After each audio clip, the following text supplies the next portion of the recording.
So guys welcome back to our channel. അപ്പോൾ ഞാനിവിടെ Roshan. Squid game season 3 ഒരുമാതിരിപ്പെട്ട എല്ലാവരും ഇതിനോടകം കണ്ട് കാണുമെന്ന് വിചാരിക്കുന്നു. ബിഞ്ച് വാച്ച് ചെയ്യണമെന്നുണ്ടായിരുന്നെങ്കിലും പറ്റിയില്ല. സോ അതുകൊണ്ടാണ് കുറച്ച് ലേറ്റ് ആയത്. എന്തായാലും കണ്ട് കഴിഞ്ഞതിന് ശേഷം രണ്ടു വാക്ക് പറയാതിരിക്കുന്നത് മോശമാണെന്ന് തോന്നിയതുകൊണ്ടാണ് ഈ ഒരു വീഡിയോ. സോ സീരീസ് കണ്ടു കഴിഞ്ഞതിന് ശേഷം അത് ഏതൊരു രീതിയിലാണ് എനിക്ക് വർക്കൗട്ട് ആയത് എന്നൊരു കാര്യങ്ങളെ പറ്റിയിട്ടുള്ള എൻ്റെ ഒരു പേഴ്സണൽ ഒപ്പീനിയൻ, അതിനെപ്പറ്റി തന്നെയാണ് സംസാരിക്കാനുള്ളത്. അപ്പോൾ നേരെ കാര്യത്തിലേട്ടം കടക്കാം. Without waiting much, let's talk about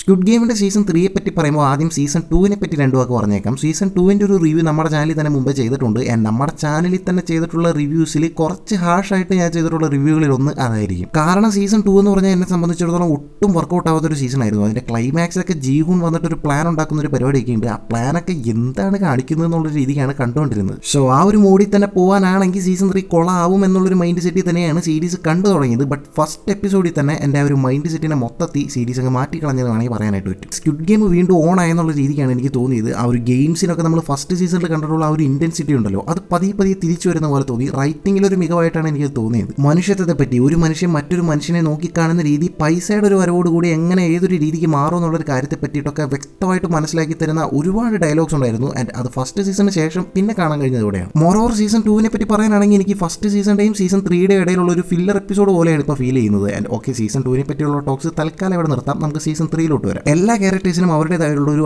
identity കൊടുക്കുന്നത് പോലെ തോന്നി. അതായത് സീസൺ 2ൽ നടക്കേണ്ട ഒരു പരിപാടിയായിരുന്നു ഇത്. സീസൺ 2ൽ ഇൻട്രൊഡ്യൂസ് ചെയ്ത ക്യാരക്ടേഴ്സാണ് ഇവരെല്ലാവരും. എന്നാൽ പോലും സീസൺ 3യിലോട്ട് വരുമ്പോൾ നമുക്ക് വലിയൊരു അറ്റാച്ച്മെന്റ് ഒന്നും അവരോടായിട്ട് ഉണ്ടായിരുന്നില്ല. പേഴ്സണലി എനിക്കുണ്ടായിരുന്നില്ലെന്ന് പറയാനായിട്ട് പറ്റും. കുറേ ക്യാരക്ടേഴ്സ് ഉണ്ട്, അവർക്ക് എന്തെങ്കിലുമൊക്കെ പറ്റിയാൽ കണ്ടിരിക്കാൻ ഒരു രസമുണ്ട് എന്നുള്ളതല്ലാതെ ഒരാൾ മരിക്കരുത്, ഒരാൾ അവർ എങ്ങനെയെങ്കിലും സർവൈവ് ചെയ്യണമെന്ന് നമ്മളെ കൊണ്ട് ചിന്തിപ്പിക്കുന്ന രീതിയിലുള്ള ഒരു ഇമോഷണൽ കണക്ഷൻ അത്ര കണ്ട് വർക്കൗട്ട് ആയിട്ടുണ്ടായിരുന്നില്ല. അതുകൊണ്ട് തന്നെ സീസൺ 3ൽ അവർ മെയിൻ ആയിട്ട് ചെയ്ത പരിപാടി എന്താണെന്ന് വെച്ച് കഴിഞ്ഞാൽ ഒരു ഗെയിംസ് ഡിസൈൻ ചെയ്യുന്ന രീതി. ഇതിലൊരു 3 ഗെയിംസാണ് കാണിക്കുന്നത്. ബട്ട് ആ 3 ഗെയിംസും കിഡിലായിട്ട് തന്നെ ഒരു ഡിസൈൻ ചെയ്ത് വെച്ചിട്ടുണ്ട്. അത്ര കണ്ട് അടിപൊളിയായിട്ടുണ്ട്. ഓരോ ക്യാരക്ടേഴ്സ് ഡെഡ് ആകുമ്പോഴും എന്താ പറയുക, ഒരു കാവ്യനീതി പോലെ നമുക്ക് തോന്നും. അതായത് ഈ ക്യാരക്ടർ ഈ ഒരു മരണം ഡിസൈവ് ചെയ്യുന്ന ഒരു ക്യാരക്ടറാണ്, അല്ലെങ്കിൽ ഈ ക്യാരക്ടറോട് സർവൈവ് വേണമെന്ന് വിചാരിക്കുന്ന പോലെ എന്താ അതൊട്ടും ക്ലീഷയായിട്ടും തോന്നത്തില്ല. എന്നാൽ കിഡിലുമായിട്ട് അത് വർക്കൗട്ട് ആവുന്നുണ്ടെന്നുള്ളൊരു രീതിക്ക് കിഡിലൻ റൈറ്റിംഗ് ആ ഒരു 3 ഗെയിംസിൻ്റെ ഇടയിലുള്ള ഒരു സ്റ്റോറി ലൈനിൽ പോയിട്ടുണ്ട്. ആ ഒരു ട്രാൻസ്ജെൻഡർ ആയിട്ടുള്ള ക്യാരക്ടർ, ആ ഒരു സന്യാസി മൂടി നടക്കുന്ന ക്യാരക്ടർ, ആ ഒരു അമ്മയുടെ മോൻ്റെയും ക്യാരക്ടർ, ആ ഒരു പ്രഗ്നൻ്റ് ആയിട്ടുള്ള ലേഡിയുടെ ക്യാരക്ടർ, ആ ഒരു ലേഡിയുടെ ഭർത്താവിൻ്റെ ക്യാരക്ടർ എന്ന് പറഞ്ഞിട്ട് ആ ഒരു ക്യാരക്ടേഴ്സിനൊക്കെ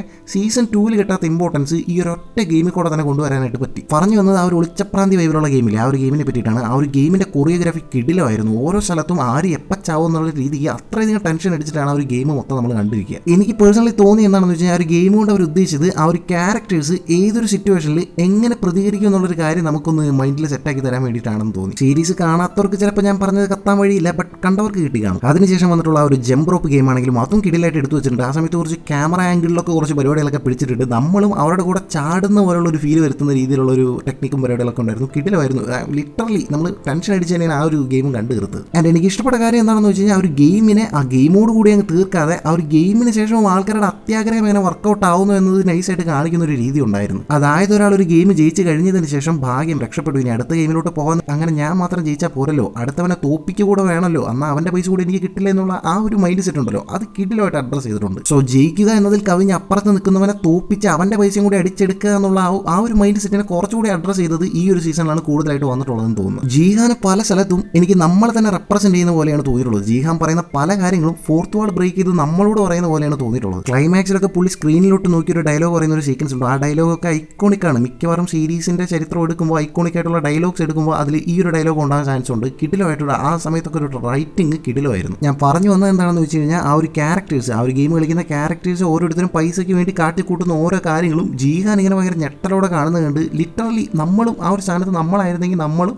ഇങ്ങനെ കണ്ടിരുന്നേനെ എന്നുള്ളൊരു രീതിക്ക് ജീഹാനെ നമ്മളൊരു റെപ്രസെൻറ്റേറ്റീവ് പോലെയാണ് എനിക്ക് തോന്നിയത് പല സ്ഥലത്തും.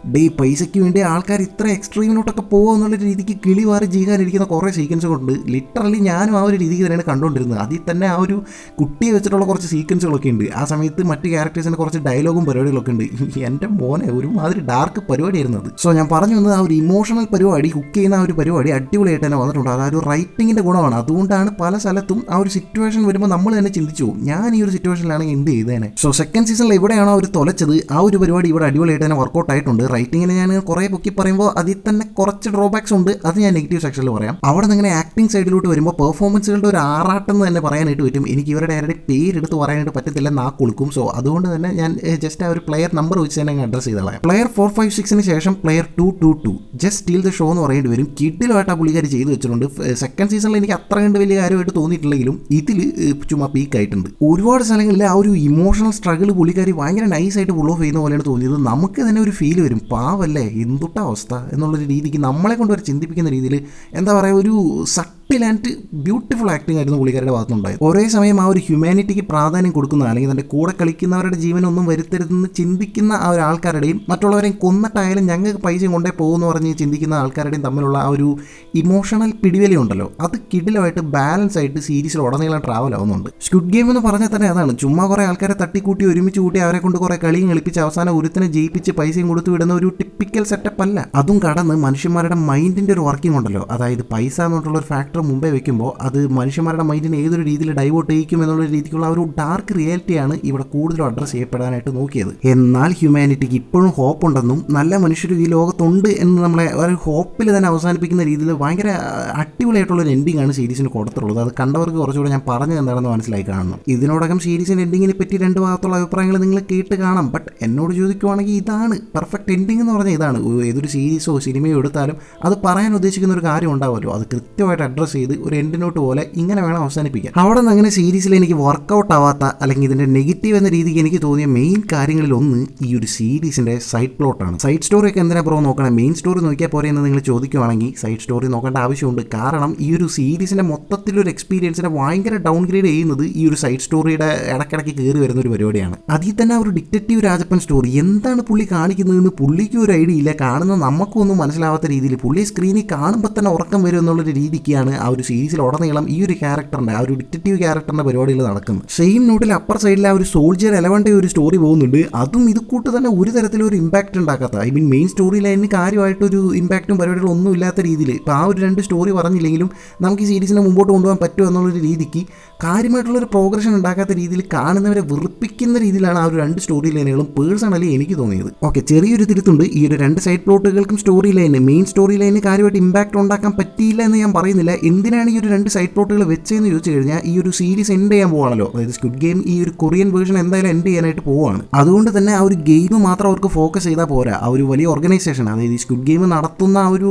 വലിയൊരു കൾട്ട് ഗ്രൂപ്പ് ഉണ്ടല്ലോ, സോ ആ ഒരു ഗ്രൂപ്പിൻ്റെ എൻഡും കൂടെ അവർക്ക് കാണിക്കേണ്ടതായിട്ടുണ്ട്. സോ അതിന് വേണ്ടിയിട്ടാണ് മെയിനായിട്ട് ഈ ഒരു രണ്ട് സ്റ്റോറി ലൈനും കൂടെ വെച്ചാണ്. ചുമ്മാ കളികൾ മാത്രം കാണിച്ചു പോയി കഴിഞ്ഞാൽ ആ ഒരു മൊത്തത്തിലുള്ളൊരു എൻഡിങ് നമുക്ക് കൊണ്ടുവരാനായിട്ട് പറ്റത്തില്ല. അത് നമുക്ക് മനസ്സിലാക്കാം. പക്ഷെ ഒരു തരത്തിലും ഒരു ലോജിക്കലി അല്ല ഈ രണ്ട് സ്റ്റോറി ലൈനും പോകുന്നത്. അവർ ചെയ്യുന്ന കാര്യങ്ങൾക്കും ഒരു ലോജിക്കില്ല, ആൻഡ് ആ ഒരു സ്റ്റോറി ലൈൻ പോകുന്ന രീതിയും ഒരു തരത്തിലുള്ള ഇൻട്രസ്റ്റും ഉണ്ടാക്കുന്നുമില്ല. ഒരു സൈഡിൽ നമ്മൾ നല്ല ഇമേഴ്സ് ആയിട്ട് ആ ഒരു സ്റ്റോറി ലൈനും പരിപാടികളൊക്കെ ആയിട്ട് ആ ഒരു ഗെയിംസൊക്കെ ആയിട്ട് കണക്ട് ആയിട്ട് അങ്ങ് വരുമ്പോൾ അപ്പോഴാണ് ഈ ഒരു ഡിറ്റക്റ്റീവ് രാജപ്പൻ സ്റ്റോറിക്ക് കയറി വരുന്നത്. അത് ഭയങ്കര ഒരു എന്താ പറയുക, ഒരു അരോചകമായിട്ട് തോന്നി. പ്ലാനിങ് ഇല്ല എന്നുള്ളതാണ് മെയിൻ. അതായത് ഇപ്പോൾ ആ ഒരു ഡിറ്റക്റ്റീവിൻ്റെ കേസ് എടുത്താലും ആ ഒരു സോൾജിയറിൻ്റെ കേസ് എടുത്താലും അവർ ചെയ്യുന്ന കാര്യങ്ങൾ ഓക്കെ, ഇങ്ങനൊരു കാര്യമാണ് നിങ്ങൾ ഉദ്ദേശിക്കുന്നത് ഓക്കെ, ബട്ട് ഇതിൻ്റെ ആഫ്റ്റർ എഫക്ട്സ് എന്തുകൊണ്ട് അവർ ചിന്തിക്കുന്നില്ലെന്ന് എനിക്ക് മനസ്സിലാവുന്നില്ല. കാരണം ഈ ഒരു സ്ക്വിഡ് ഗെയിം എന്ന് പറഞ്ഞിട്ടുള്ളൊരു പരിപാടി വലിയൊരു സെറ്റപ്പാണെന്ന് നമുക്കറിയാം. ചുമ്മാ അതിൽ നിന്ന് അങ്ങ് രക്ഷപ്പെടാൻ പറ്റത്തില്ല. സോ ഒരു ബാക്കപ്പ് പ്ലാൻ എന്തായാലും ആവശ്യമുണ്ട്. ബട്ട് അവർ ചുമ്മാ അങ്ങ് കയറി വരികയാണ്.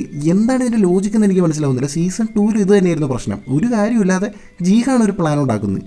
അവർ പ്ലാനിൻ്റെ അവസാനം എന്താണെന്ന് ചോദിച്ചു കഴിഞ്ഞാൽ ആർക്കും അറിയില്ല. കാരണം ഇത് വലിയൊരു സെറ്റപ്പാണ്. ഇതിനെ ചുമ്മാ അങ്ങ് ഒറ്റയടിക്ക് അങ്ങ് തീർക്കാൻ പറ്റത്തില്ല. സോ വലിയൊരു പ്ലാനിങ്ങും പരിപാടികളൊക്കെ ഇതിൻ്റെ പിന്നിൽ ആവശ്യമുണ്ട്. സോ അതിനെ അഡ്രസ്സ് ചെയ്യാതെ ചുമ്മാ ഇങ്ങനെ ഒരു സ്റ്റോറി ലൈനെ വലിച്ച് അവസാനം വരെ കൊണ്ടുപോകുന്ന പോലെയാണ് തോന്നിയത്. ആൻഡ് എൻഡിങ്ങിനോട്ട് വരുമ്പോഴും, ഐ മീൻ ആ ഒരു ഗെയിംസ് എൻഡ് ചെയ്യുന്ന രീതിയല്ല, അത് ഞാൻ നേരത്തെ പറഞ്ഞ ഒരു അടിപൊളി തന്നെ ആക്കിയിട്ടുണ്ട്. ആ സ്ക്വിഡ് ഗെയിം എൻഡ് ചെയ്യുന്ന രീതിയും ആ ഒരു ക്യാരക്ടേഴ്സിൻ്റെ അവസാനമൊക്കെ കിടിലമായിട്ട് കാണിച്ചിട്ടുണ്ടെങ്കിലും ആ ഒരു സ്ക്വിഡ് ഗെയിമിന് ശേഷം പിന്നെയും ഒരു 10-20 മിനിറ്റോളം സീരീസ് ഉണ്ട്. കുറച്ച് കാര്യങ്ങൾക്ക് അതിന് ശേഷമുള്ള ആഫ്റ്റർ എഫക്ട്സ് കാണിക്കുന്ന കുറച്ച് പരിപാടികൾ. ബട്ട് അതിലും കുറേയൊക്കെ കൺവിൻസിങ് ആക്കാത്ത പോലെ തോന്നി. ഇതിപ്പോൾ എന്താ ഇങ്ങനെ നടക്കുന്നത്, ഇതിൻ്റെയൊക്കെ ആവശ്യമുണ്ടോ എന്ന് നമ്മൾ ചിന്തിക്കുന്ന രീതിക്ക് അറ്റ്ലീസ്റ്റ് എനിക്ക് ചിന്ത വന്നു എന്നുള്ള രീതിക്ക് കുറച്ച് പരിപാടികളൊക്കെ വരുന്നുണ്ട്. ആൻഡ് അതൊക്കെ എനിക്ക് കുറച്ചുകൂടെ ആ ഒരു റൈറ്റിംഗ്, ഐ മീൻ ആ ഒരു ഗെയിംസിൽ കൊടുത്ത റൈറ്റിങ്ങിൻ്റെ ഒരു പകുതിയെങ്കിലും ഇവിടെ കൂടെ ഇടായിരുന്നു. ഒറ്റവാക്കി പറയാനാണെങ്കിൽ ആ ഒരു ഗെയിംസിനെ ഫോക്കസ് ചെയ്ത്, ഗെയിം കളിക്കുന്ന ആ ഒരു ക്യാരക്ടേഴ്സിനെ ഫോക്കസ് ചെയ്ത് മുന്നോട്ട് പോയപ്പോൾ ആ സൈഡ് പ്ലോട്ടുകളെ കൃത്യമായിട്ട് അഡ്രസ്സ് ചെയ്യാനായിട്ട് അവർ വിട്ടുപോയത്, അല്ലെങ്കിൽ ഉഴപ്പിപ്പോയ പോലെയാണ് എനിക്ക് തോന്നിയത്. അതുകൊണ്ട് തന്നെ പല സ്ഥലങ്ങളിലും ആ സൈഡ് പ്ലോട്ട് കയറി വരുമ്പോൾ ആ മൊത്തം ഗെയിമിൻ്റെ ഇൻറ്റൻസിറ്റി കൂടെ കുറയുന്ന പോലെയാണ് തോന്നിയത്. ബട്ട് മെയിൻലി എല്ലാവരും വരുന്നത് ഈ ഒരു ഗെയിംസും അതിലുള്ള ക്യാരക്ടേഴ്സിന് കാണാനാണ്.